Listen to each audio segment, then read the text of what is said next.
All right, so hello everybody, great to meet you. This Training on Purpose by Design is the name of my company, and I'm going to explain why that is and why the heck we would care. So simply put, I believe that I'll throw a hand grenade out to the trainers there, and I'll say something along the lines of like, I believe that, you know, guns don't really win gunfights. Software wins gunfights, and so you know, I've been privy to seeing a lot of very interesting things, and over the course of these 10 webinars, I'll talk about them. But for example, putting on fancy $30,000 eye tracking glasses allows us to see the foveal vision, or exactly where expert performers and novice performers are actually looking while they're going through, let's say, a scenario or something like that. And just for one of those ones that really jumped out at me was we saw these expert performers looking at different things at different times. And experts actually, you know, like for example, in one of these scenarios that was kind of like a rapidly evolving shoot-no-shoot decision-making thing, the experts actually did not move faster. I say again, experts didn't move faster. The experts moved fractions of a second sooner because they made pattern matches and they made accurate predictions. They had concurrent activity wired into their skill set. So the again, my company, the idea of that little brain as a logo is a software improvement or a software upgrade is what we're really after. So to increase officer decisions and actions, you know, I want to improve their software more so than chasing more hardware. I just kind of tongue in cheek, I'm always after any advantage, and if that advantage comes in the form of a thing I can pick up and use, then so be it. But I often say that I'm not for or against weapon mounted lights. I'm not for or against red dots on your pistol. I am much more, or very for or against how you go about training and integrating that into the skill set of an officer who hasn't learned firearms yet, has learned firearms yet, and these are all different shades of the same thing. These aren't my opinions, I guess, sorry, I will be saying absolutely a lot of my opinions. I work for some very well-known companies in the education industry and training industry. Happy to work for them, learned a lot from them. The thing is that I'm the application guy. You know, there's a lot of fancy mouth words being used by law enforcement trainers now, which is wonderful. You know, reach out. I just did a webinar for the NTOA on that as well. As soon as that's released, I can send you the link for that if you want it as a law enforcement officer. But again, like, I'm about the actual application, the actionable takeaways to understanding all those fancy words. How can I design practice at my agency because I have a full-time or part-time training section? I have access to live fire or not live, but whatever that is, what are the resources and constraints of your agency with your people where they're at that we can improve this? And one of the skill set to me is that improvement in their software, in how they're seeing, perceiving, and acting. So with that, we're going to talk about the first in this webinar one, and I guess there's 9 set series for me. I thought it was 10, but whatever. So 9 set series for me coming up over the next year is this idea of the illusion of learning. And now the illusion of learning is something that is a key and pivotal part and component to motor skills. And again, motor skills or motor learning is just the fancy words in the science community for physical skill sets. I truly believe that, especially in our training, law enforcement, that the physical skill set and the decision making, they must be trained and they must increase and improve at the same time, not just the same rate, but at the same time. In fact, I'm doing an article on that either for the NTOA or maybe ILEADA soon. So another article to come on that soon. With that, so what the heck is this illusion of learning? All right, well, the illusion of learning, as I will talk about this entire time, and the concepts that are interlinked to it, is basically where we see, you know, a student's increase in their abilities, you know, during practice or right after practice is done. The illusion is that we believe that that will be maintained after time. And I don't just mean the regular degradation of skill, because my people probably did a lot of practice and repetitions, and we'll talk specifically about repetitions in just a minute. I saw them improving, and then I have this belief that that's going to translate, or the fancy word is transfer, into the future. And so that's what we're going to unpack here, because it's an absolutely foundational concept to how we train people and get the best bang for our buck. Every moment spent, are we actually getting the best knowledge, skills, and ability increase in our people?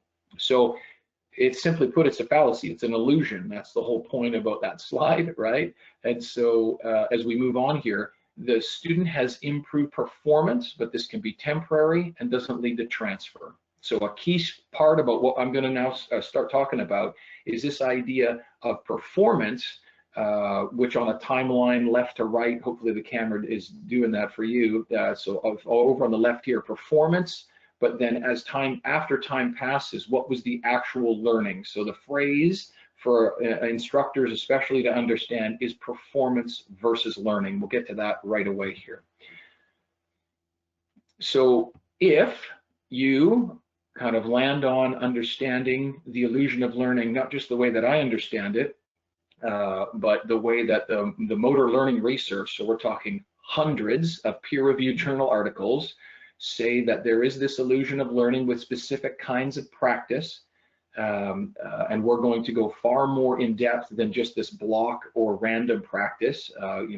We'll get to that again soon here, but I am actually quite for block practice in certain aspects, not just for new learners, but it has to be done, in my opinion, in a very strict and certain way. But if you understand this illusion of learning, then as law enforcement is currently assessing their students, right, we're assessing our people and therefore our training, it will cause a fundamental shift in your evaluation of training. You just simply put, once I understood this concept, I had to literally kind of throw out what my agency was doing, what I as one of the lead instructors was doing for the check in the box, so to speak, the assessment of was I actually doing a good job training my people or not. And so that causes a big shift. If in turn that happens, then there's a fundamental shift in your mindset as an officer, as an instructor going into training or to delivering training. And that's why I put these slides at the beginning. If you understand what I'm talking about, it will cause a fundamental shift in how you design and deliver training and how you assess the amount of actual learning your students have with every dollar spent, with every moment spent in training. So here we go. I always start with a Bertrand Russell quote, or I like to start with a Bertrand Russell quote, and that's what I'm asking you all to do with me, not just in this webinar, but for the the next 9 more to come. Is that it's very healthy now and again to hang a question mark on something you've long since taken for granted. And so what I'm asking you to do is just give me the gift of a half an hour here, however long this is going to take, of just hanging a question mark next to some of the things you've long since taken for granted. What kind of things? Well, I'm asking you about your training, delivery, the methods you're actually using, and then your specific goals and how you've reached them. So I'll often say, what are the fundamentals of using a handgun? What are the fundamentals of a takedown? What are the fundamentals of a baton strike or a punch or something like that? As I look at the fundamentals of a handgun, I used to believe that how I was gripping the gun and how I was working the trigger were the basic fundamentals of using a handgun.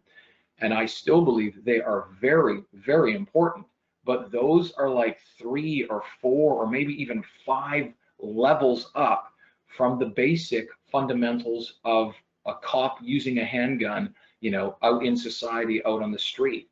And what is that? What lies beneath that? Well, is the cues and the patterns that they're perceiving, the information. Do they know what information out of the millions of bits of information a human being's bombarded with constantly all day, every day? Not to mention in a time compressed, ambiguous, high stake environment that's probably in the dark, overloaded with amounts of pressure, etc. Do they know how to filter the proper information, the proper cue locations, and make a pattern match, or say, like, I've never been in this situation, because we haven't been in law enforcement. You can go to the same domestic twice in the same day. It's a new domestic, right? There's always changes and things we have to be aware of. And so that is the component of this that we're going to circle all the way back to and end with kind of my top takeaways for how to actually now improve, get better results. So anyway, so how do you assess your training? Or what are you currently doing? I'm going to hang a question mark next to that, because if you were like me, you would have them come in to block training, which was once a year. I had one firearms day and one DT day back to back, defensive tactics day back to back. And I, 80% of my agency would show up and I would look at them like, don't you remember anything from last year? And I would have them do a lot of repetitions, which is the next thing I'm going to ask you here. So not only assess, but how important are the number of repetitions? I have them do a lot of repetitions, the draw stroke, whatever it is, the takedown. And I would see them getting better. They would see themselves getting better. And I would believe that that was putting them out back onto the street, into the world. Unfortunately, at my place, it was once a year. So for 365-ish days, hoping that I just did the best I could for them. That actually is the illusion of learning.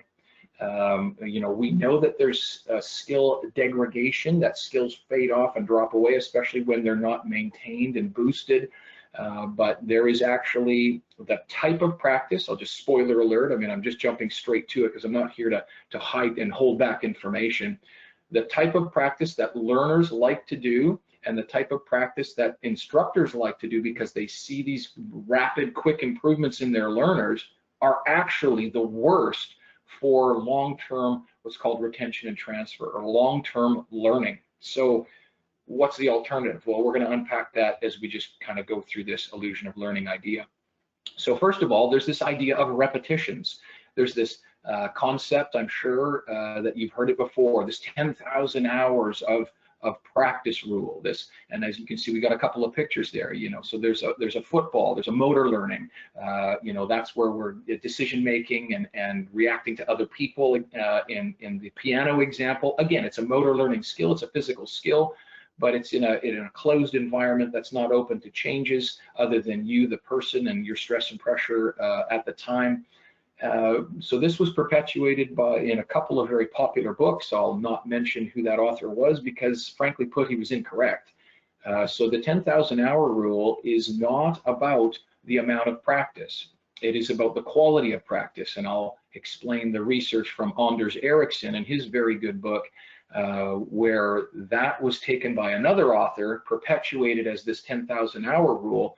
Anders Ericsson, the original researcher, was very upset at that because it was a misinterpretation of his research, and so he wrote his own book in response. Well, let's just dive back for a second on this 10,000 hour rule. Where I came from, it wasn't just about do more repetitions. We were all about doing repetitions, but it was actually said, it was like, practice doesn't make perfect, but perfect practice makes perfect. Well, I'd like to just tweak that a little bit. Practice doesn't make perfect, practice makes permanent. Again, practice makes permanent. So repetitions make permanent. And if the amount of repetitions you're doing or the volume of practice you're doing is not linked to context, is not linked to decision making that you have to read in the environment, then it's a well-intentioned, very bad idea for law enforcement training.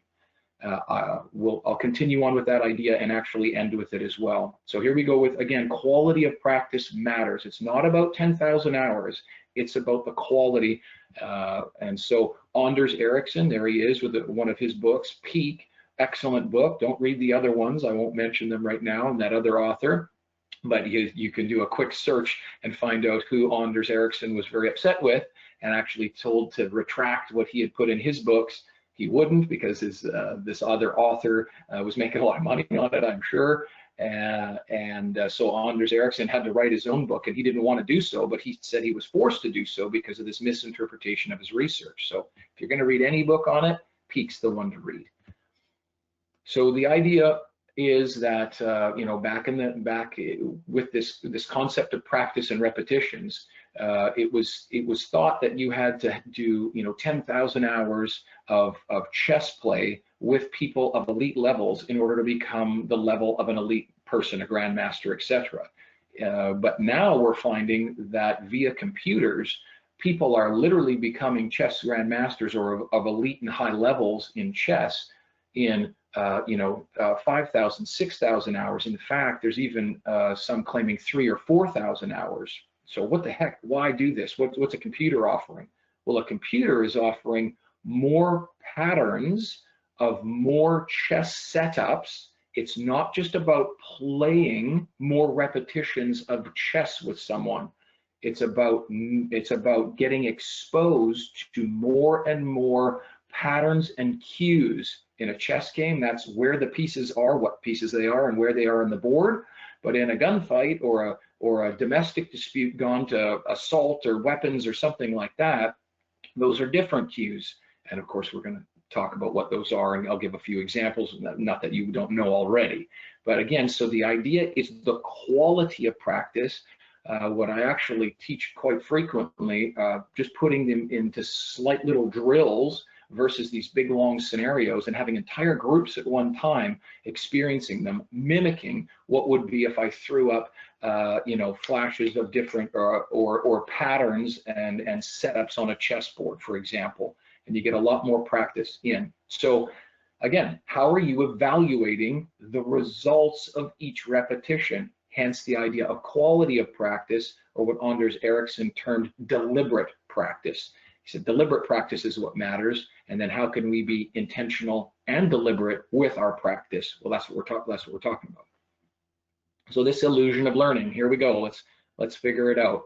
In the training event, and so now I know these slides are kind of boring, and I apologize for them, but I have to set it up kind of left to right. Imagine a timeline where you're in the training, and then the arrow being time has now passed. Well, so now time has passed. What are your actual abilities after time? That is this illusion of learning. So it's called performance versus learning. Performance are the measures during practice or directly after practice finishes, but learning is after time, and so it's just called a retention interval, and that would mean what can you do 2 weeks later, 6 weeks later, 9 weeks later. Whatever gets you the best learning is what I will now automatically input as how I'm going to train people. And again, there's this illusion where doing a lot of non-contextual repetitions is what leads to this massive, dramatic, super quick increase in performance, but the learning quickly fades out and falls away. This is not my opinion, right? So I'm going to just cite some research here. So there's these words, hopefully you've heard them before. They're becoming much more popular in law enforcement now. This idea of blocked practice or random or mixed or varied practice. Now, I don't want to come out and say that block is bad. Quite often that is the residue or the takeaway, because research has shown that block practice leads to this illusion of learning. You're going to see that over the next few slides here. And therefore it's bad. Well, I completely disagree with that. There are certainly times when block practice is good. Most people say, well, there must be a little bit of block practice in the beginning when this learner is just brand new to a skill set or something like that. Yes, I would definitely say that, but, and there's a huge but here, but the way I go about doing it, learning a draw stroke, for example, I might get them to do that multiple times, but respectfully, I would never get them to do that until they are looking at someone perhaps, reaching back and coming out with a wallet or coming out with a pistol, and noticing that information. I'm just on the screen here, I'm just showing you like elbow angles, for example, the difference between pulling out a wallet or pulling a pistol out of my waistband. There's a dramatic difference in the angle of my elbow. That is the basic information that must be linked to the reason to do the skill set, get the gun out. And so, so again, I'm going to talk about the blocked versus random or mixed practice concept here, but know that there is block practice can still be beneficial, but never, I personally would never do block practice prior to them, I say, knowing where the skill set lives in the real world. So here we go. So this idea of blocked or mass practice versus variable, random, or mixed practice has been studied. I have over 100 research papers in so many disciplines, from baseball to surgery to flying to skill sets and physical capabilities, and actually for cognitive knowledge, or just trying to remember the thing for the test, or putting that type of information just in my brain. That's not necessarily a physical skill set. This is so well evidenced in every other discipline, right? In all professional sports, for example, where they've got motor learning specialists working for the team. They're shocked that in law enforcement we're still in this kind of blocked practice concept. So here we go. There's one practice type versus another, and as you can see, you've got these rapid improvements far out and above the other type of practice. Well, the thing is that I want to add to that. It's more than just block practice, but I want to say block practice that has no context, where the instructor's feedback is just telling, I'm pushing with my words, I see you doing this and I need you to do some more of that. That really emphasizes this illusion of learning concept. Whereas I'll counter that with the random practice, or doing different things each time, not just practicing this one thing over and over and over again, but mixing it up, as it were. And then context, deeply embedded into context. So the decision to do the skill is based off of what they're perceiving. And then this idea of exploration, or instructors could be pulling from the student with their feedback, instead of saying, I saw you do this, I want you to do some more of that on the side of the gun, or whatever that is, corrective feedback, pushing this ideal technique and solution. They're going to pull with their words with well-formulated questions. Hey, I noticed, what did you notice on that repetition, right? Or that thing that you're doing. Maybe you're doing recoil control with your handgun. Maybe I would even over-exaggerate it. Hey, I want you to grip the gun just a little bit further down, or watch the recoil of the gun when I grip the gun far down from the tang or backstrap. Bang, bang, bang, you let it go. And they say, wow, yeah, there's a lot of muzzle flip there, a lot of muzzle rise. Okay, and now correct that. And you'd over-exaggerate versus just constantly headed towards the quote-unquote optimal all the time. You give them a right and left of arc, pulling with questions, perhaps even demonstration or experiential learning. That really makes learning stick. That really has them own it for themselves, just as one example as to how I go about doing that. So as we're walking along, where's this illusion of learning coming in? Okay, so here we are. We're doing the one type of practice versus another.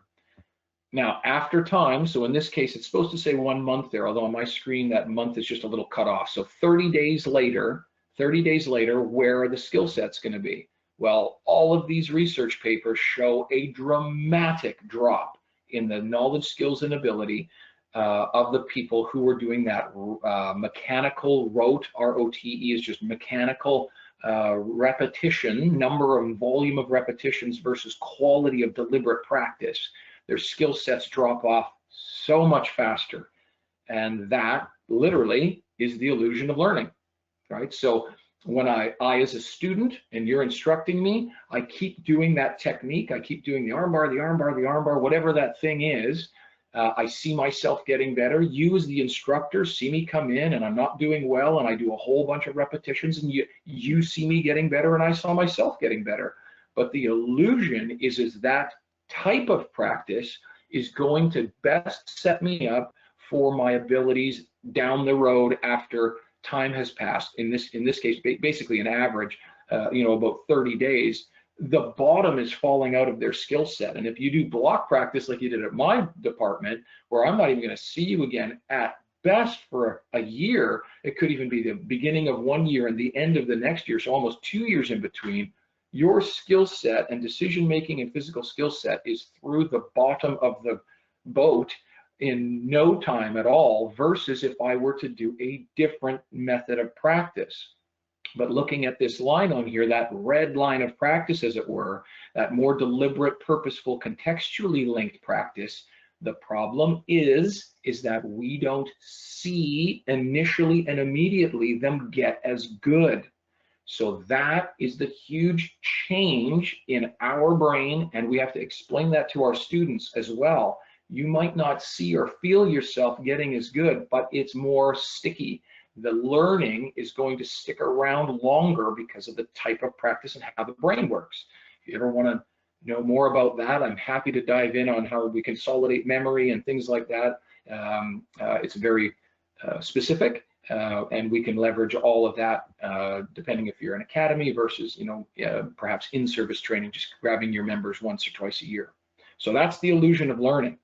Why does this matter? Well, as you can see on here, is that learners and instructors are deceived by this skill set that they think that they've increased in, when it's an illusion, and it's going to fade away very quickly. I'll just say there's just one study. Now, this was done in 3 major US academies across America, where they're putting out thousands of recruits a year. This study had an average of 168 hours of use of force, defensive tactics, work in the tools training, 168 hours on average.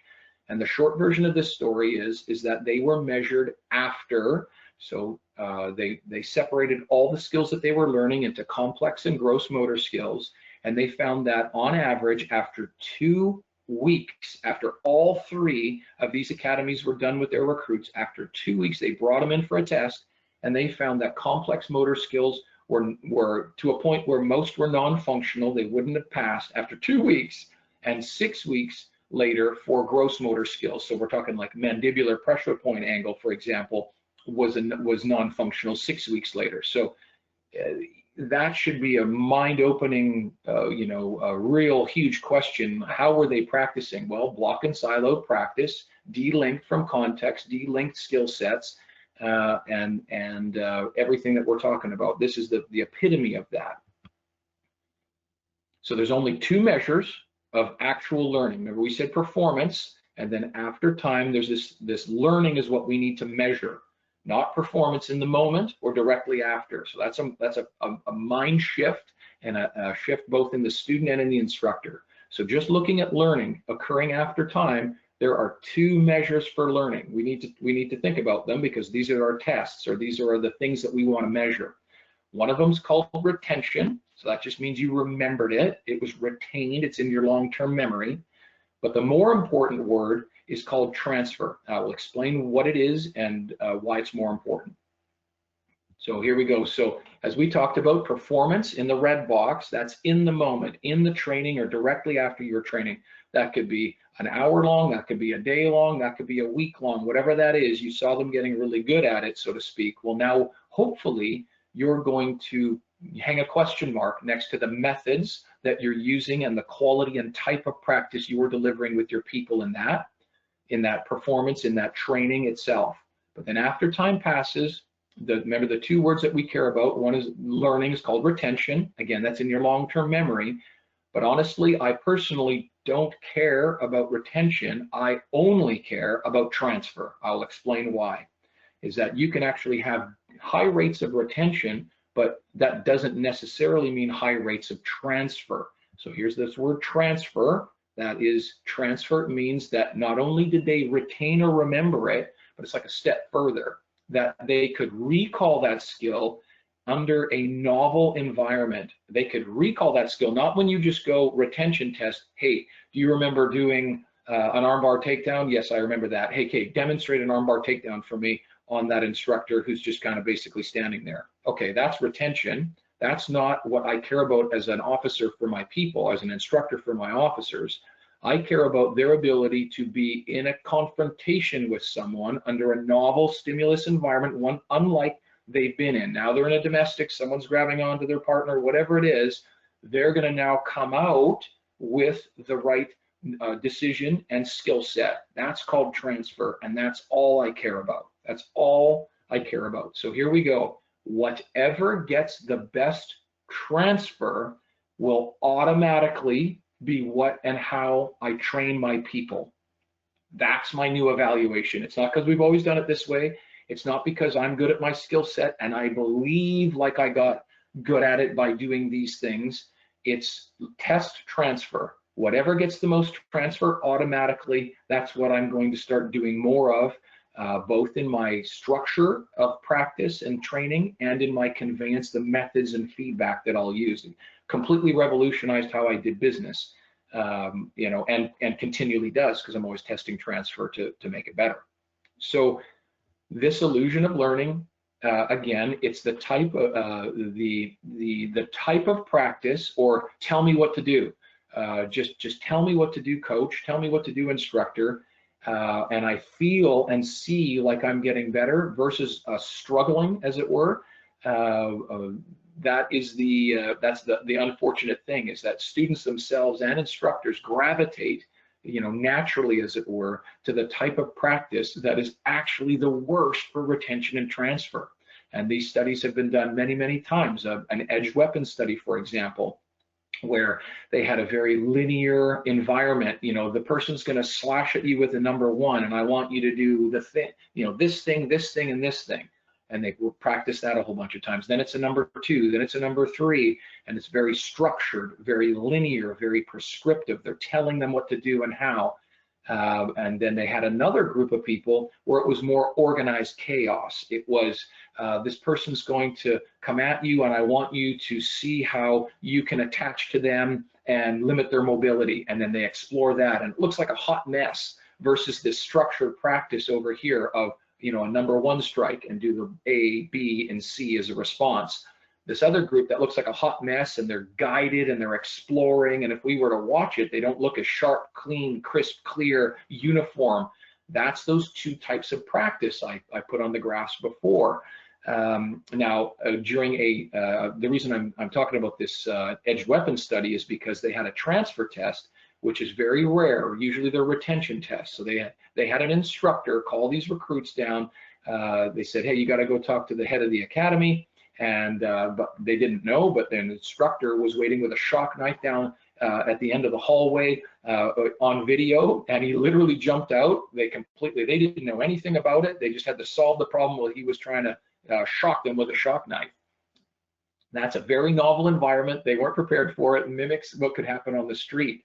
So here's the kicker of this one, is that the students who learned under that like hot mess, so to speak, type of training versus the very prescriptive linear way that I certainly learned in police college, those guys solved the problem in half as much time, and they had half as many slashes or stabs to their body. Yet, so that's like night and day. I want to do that type of practice because it showed in the limited amount of time, because it was the same amount of time in training, they got way more transfer, or way more benefit that transferred to the street. The reason I'm bringing it up on this slide is because when all the students were then questioned at the end of it and they saw the results, they said they would still prefer going and putting time in to the very linear, do the number 1, do this, do this, do this. They still would prefer that type of practice, even though they saw the results over there, because it's a change in our brain. It's a change in our assessment of what actually good training is, so to speak. So to kind of finish off the last few concepts before we're done here, I'm sorry I'm so long, and I'm trying to make this faster, but I don't want to rush through it any quicker. We have to understand this idea of a closed or open environment. Now, block practice, this prescriptive, telling you practice and repetition over and over and over again, knowing I want you to practice this thing. So you already know the setup and the finish. You already know what it's going to be. There's no decision making. That is very good practice if you're in a closed environment when you're going to perform it. What the heck does that even mean? Well, a closed environment is one where the conditions are stable, predictable, and constant. You don't have to monitor for changes. What the heck would that look like?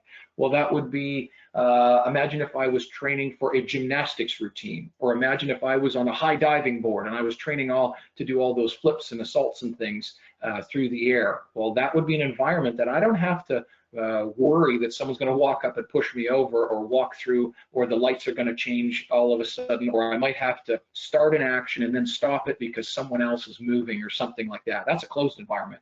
Well, that's exactly what law enforcement is not. So obviously law enforcement is an open environment where conditions are dynamic, conditions are unpredictable, and you must continuously perceive, be taking in information, and be able to pivot and adjust, be able to adapt both your skill set and your decision making. Again, adapt both your skill set and your decision making. So if we work in an open environment, then we need to train more in an open environment. And most people say, yeah, I get that. We do scenarios. Okay, great. I'm very glad you do that.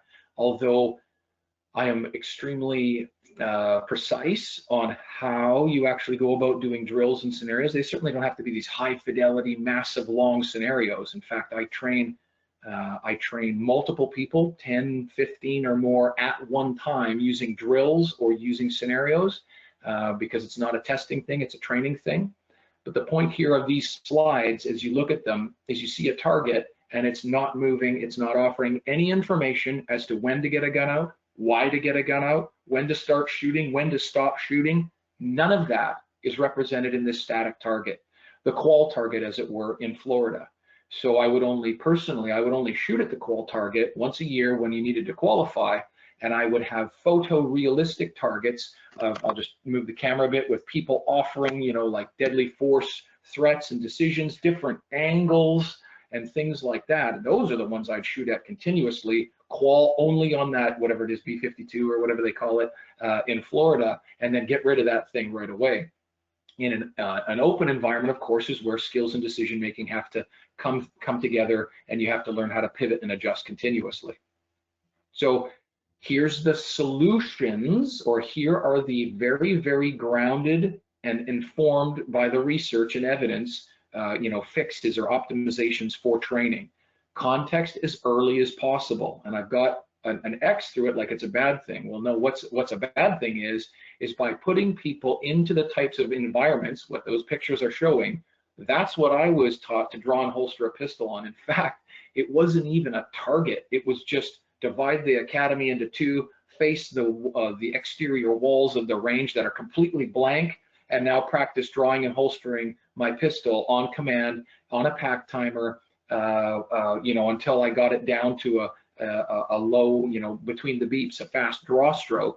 And then I would start to look at a piece of paper, and then they would throw me into scenarios at the end of my academy when it was like a moving, biomechanically positioned person who was evolving or devolving as a threat. Was it a cell phone or a gun, and all that other stuff? It's exactly the wrong order.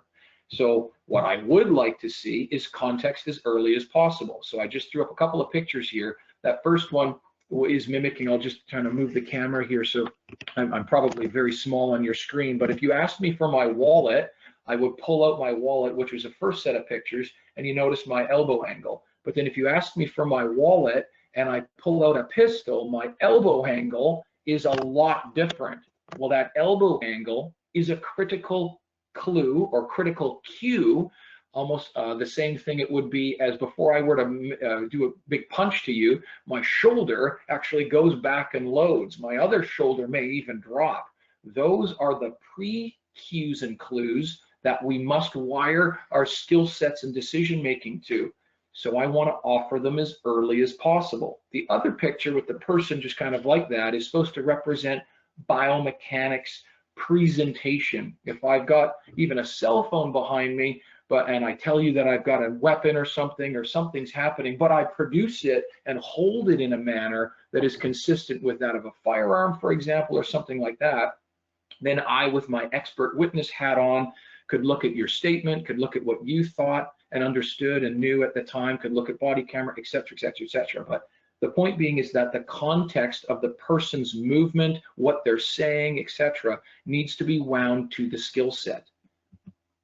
So skills are perception driven, right back to the beginning of the webinar when I said skills and decision making need to be increased, like wound together, and are improved and increased at the same time, not separated from each other, but intertwined completely. That is a huge fix for improving transfer to the real world. So with that, we're done. We're on our last two slides, I think, 2 slides here. The key points I just talked about for the illusion of learning, with this idea of performance versus learning. I put learning in green because learning is what we care about.